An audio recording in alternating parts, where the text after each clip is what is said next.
you can be a really good trader. Hey, it's Walter here, and you're at the Think Profit podcast, where we're going to help you develop a rock-solid trading confidence and avoid the potentially endless cycle of system switching.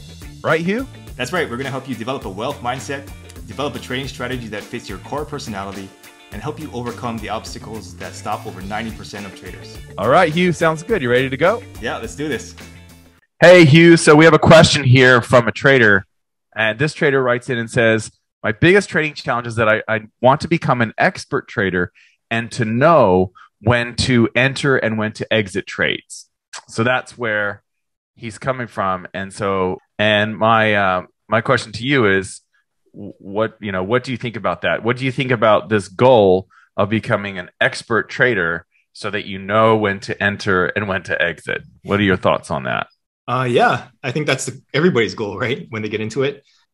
That's not uncommon, obviously, but I think some people put too much pressure on themselves when they say, well, I want to be an expert trader. The first step is to see if you like it or not. Do you really like trading? Do you enjoy it? Do you really want to be doing this for a while?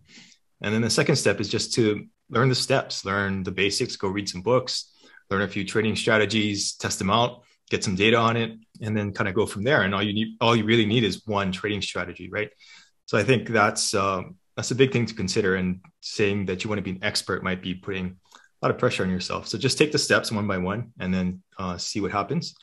And then the second thought would be, you might not need to have like exact perfect exits and entries. There are different trading methods where you can kind of scale in, scale out. And, most of your trades are so-called wrong, but they're in a general area where you can make money later on down the line. So don't put too much pressure on yourself to have an exact entry and exit, because there are methods that have, a little bit more of a gray area. So that's my thoughts. What do you think? Yeah. I think you're kind of right on the edge of where I wanted to go with your last comments. That's exactly what I was thinking, because thinking back to when I first started trading, I used to think that you had to sit down, and as a trader, you would sit down, you would look at the charts, and you would know it's going up or it's going down. You know what I mean? It was a prerequisite. If you're a trader, the prerequisite was that you must know at any given time, where is the market headed, right?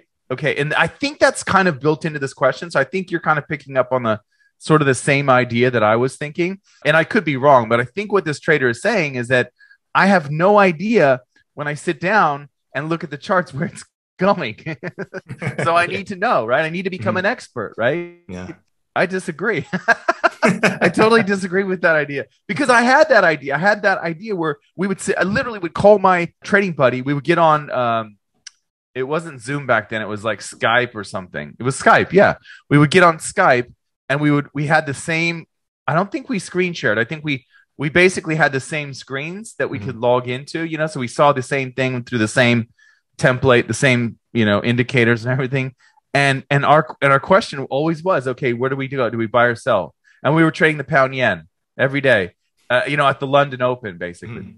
And we did that back with the euro too, when we first started trading in 2001, when I was trading with him. So, I think that's the wrong way to look at it. And I could be wrong, but almost every really good trader I know has this same sort of outlook which is, I just sit and wait until there's free money over there in the corner and I go pick it up. Right. So you're almost like that lion that waits in the tall grass until there's like some weak little water buffalo, and then you pounce on it. Right. That's kind of what I view trading as, And so I don't think that you necessarily, as an expert trader, would need to know when to enter and when to exit, which gets into the other sort of subtle thing that you were touching on too, which is you can be a really good trader. And I know you said this, and I'll say that basically in a different way.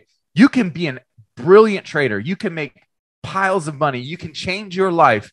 And you can also think, I really screwed that trade up. And that can happen all the time, because you might have a trailing exit that popped you out of the trade before it went another 500 points, or 500 pips or whatever, right? You might have a really good system that makes money, but you feel bad. I'll give you an example. Yesterday, I took a trade on my system. I mean, I put the orders in, and the orders are triggered or not. I was kind of high-fiving myself because I had several days in a row, that were going well. And I was like, yeah, and I saw that it was probably going to click in during Asia. So I'm like, yes, another day, And of course, what did it do? It just barely clicked in my 3 orders and then went and then stopped all 3 orders out, right? Made nothing on the day. So the worst possible result other than getting gapped on your stop or whatever. So it was like the worst thing. But I don't look at that and say I did anything wrong. Like all my numbers, everything pointed, the system is a straddle. So it'll take a buy or a sell, but it took a buy in this instance. And I anticipated it was probably going to be a buy and everything was looking good because from the buy side, I've been making money and then it just collapsed. But that doesn't I don't take that personally. You know what I mean? And when I take trades, a lot of my discretionary trading, I have 2 targets or 2 ways to get out of a trade. I split it up. One of them has a target and one of them has a trailing exit. So that way I kind of trying to be always right. So if it really goes in my favor, hopefully my trailing exit will make me a big pile of money. If it doesn't go, it just goes a little bit. Hopefully my target will be hit and I'll make a little bit of money, right? And it'll, you know what I mean? So I don't know. Like I literally, most of the time I look at the charts and I think, I have no idea where the market's going to go. I have a couple of hypotheses. It could go do this and go up. It could do this and go down. It could do this and go nowhere. I have lots of ideas about what could unfold, but I don't have to be married to anyone. So I think this idea that, because you look at the charts and you don't know what's going on, you need to learn more. You need to become an expert. I think that's incorrect. I think that in a lot of ways, and you've talked a lot about this on our podcast here, understanding yourself and humbling yourself and open to new information is really important as a trader. And so I don't think that expert traders necessarily know when to enter and when to exit. They might design rules where to enter and where to exit.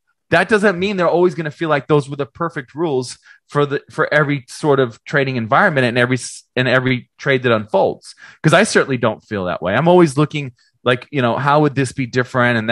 And that's a slippery slope that you can get into and over, curve fitting and over designing your parameters so that they work really well on the last trade.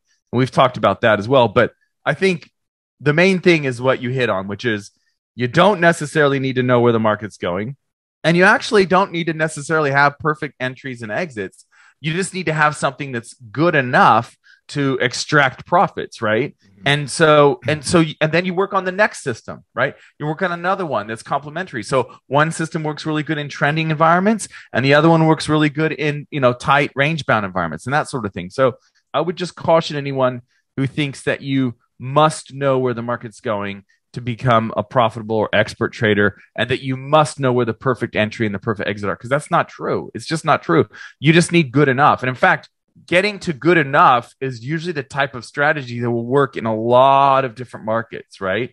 One of the signs that you're overfitting, you're curve fitting, is that it starts to break down in certain situations, right? Like maybe it works really good on, the Euro USD, but it doesn't work so good on the Aussie CAD. So it could be, now it doesn't necessarily have to be, but it could be that what's happening is you kind of, using the specific moving average or the specific Bollinger Band settings or, whatever you're using indicator wise on that kind of fits that particular market, the Euro USD, and doesn't work when you're looking at other pairs of the market. So yeah, those are my main thoughts, is that, there's a lot to unpack. It's a very simple challenge that this trader has laid out there, but there's a lot in there, and a lot of sort of deep and dark roads that you can go down and get stuck in for years. I know, because I've done it. Yeah. Yeah. Same here. Yeah. And to extend your idea of you don't need to know where the market is going to go. If you look at hedging, now hedging isn't for everybody, obviously, but our friend Gonzalo, right? He was talking about hedging at the conference, and in that method, you don't need to know where it goes. You just you could close your eyes, enter a trade, and then you would just manage the trade on both sides, right? So I think that's something to consider also, look into that, not necessarily trade it, but look at the concepts behind that and the fact that you really don't need to know exactly when to enter and exit. Yeah. Yeah. It really frees you up, doesn't it, when you start thinking that way? Yeah. Like that style of trading can really remove you from it kind of removes the ego from the trade, which is interesting. It's a very interesting way to trade, given that so many of us are stuck. Our ego is tied to each individual trade. So it's it's a referendum on how well do you trade every single time you take a trade, how, what are you going to do here, buddy? Are you going to pull this one out? Yeah. But it changes when you start trading like you say, like Gonzalo. Yeah. Okay, cool. Thanks, All Walter. right. Yeah. See ya. All information in this podcast is for educational and informational purposes only and is not trading or investment advice.